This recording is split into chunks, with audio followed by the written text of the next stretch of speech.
cooking is easier than you think. Only 6, okay, only 6 are the things you have to keep in mind while cooking to make something taste good. In fact, in this video, I'm not following a recipe, but I'm improvising. Keep in mind that the aim of this series is to show you the framework I use in day-to-day cooking to achieve a good meal with minimal effort. And this framework was refined by me throughout the years, and you will get it for free in a condensed form, so you get as much value as possible with live and no BS examples. Because like when I started cooking, like the cooking videos I watched were like so complicated, with like some exception like Adam Rogueza and also Yusaket Cooking. Those like were the only few good channels, but all the other cooking videos were so fucking complicated, okay, so useless. And yeah, I want to teach you like what I learned and what I actually do when I cook.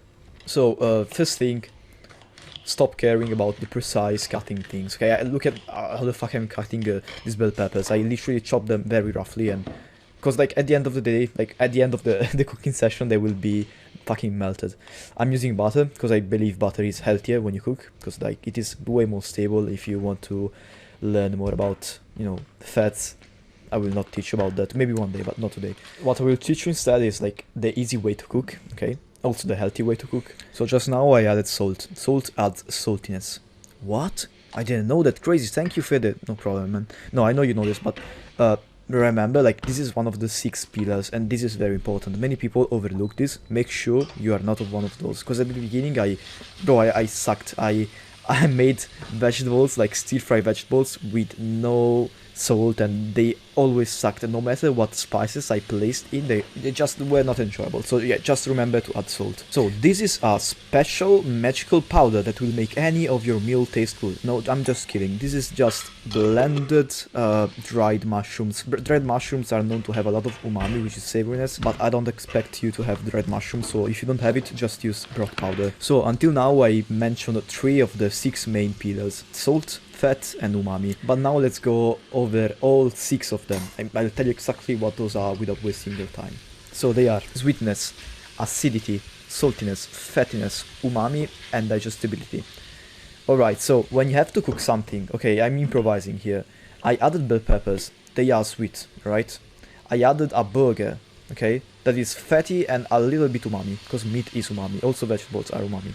I just added vinegar, okay, that was rice vinegar, and that adds acidity. I added salt by itself, and yeah, you may be wondering now, like, what the fuck are you talking about? Like, you cannot just like mix things together without a reason, and I'll ask you like, why not, right? I'm adding bread. Bread is highly digestible. That's why you like bread. That's why you like pizza, okay?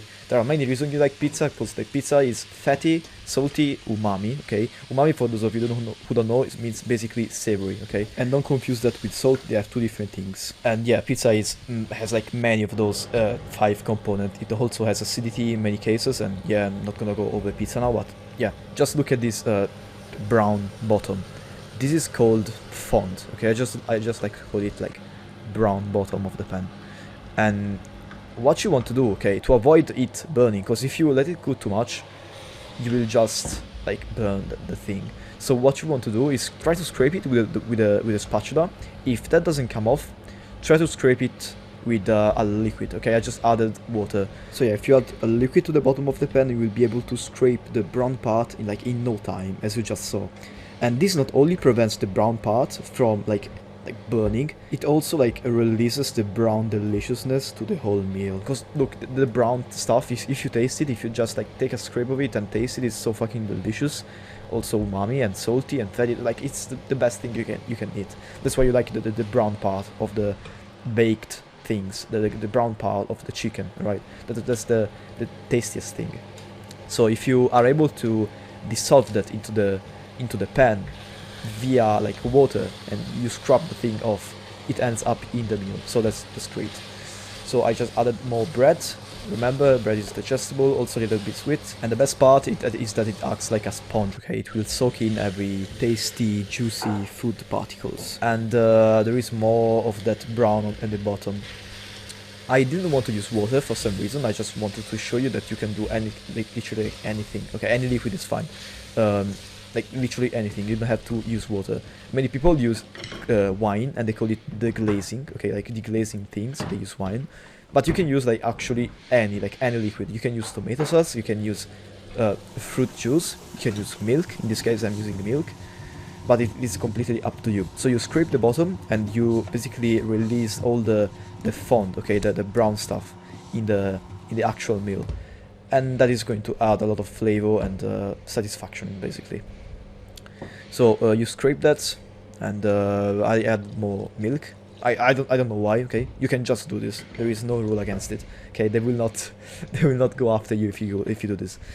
And yeah, I mean, this is not conventional. I'm just making things up in the moment. I'm improvising. But as I told you before, there is no actual recipe. There is no actual rule you have to stick to. It is just conventionality, and if you can escape that, let's say, mindset, that's great. That's the goal. So yeah, I maybe added some milk to make it a little bit more moist, maybe. I don't really remember why I did it, but yeah, this is the thing. I'm pouring it into a big bowl because I don't like using small bowls that you have to, I just use this and put everything in. I'm trying to gather this very delicious kind of sauce that was made through the milk and all the stuff that was in the food. This kind of condenses a little bit, so as you saw, it was kind of a sauce substance. I just placed it in the bowl with all the food. I'm just gonna add some green, okay, through some leaves, because that just looks good, okay. Also looks, it's very, okay, not as much as the 6 pillars, but it is still influential to your perception of food. Imagine having fucking worms on your plate. Is not gonna be good, okay, it doesn't look good. Well, you have if you have a good balance of colors and a good looking dish is also tasty in my opinion. And yeah, you can take a spoon. I like using spoons for some reason. Don't judge me. I like using spoons. They can fit everything in, and yeah, they're better. So unfortunately I was not able to explain everything I wanted, so I hopefully I will be able to explain them in the next episode.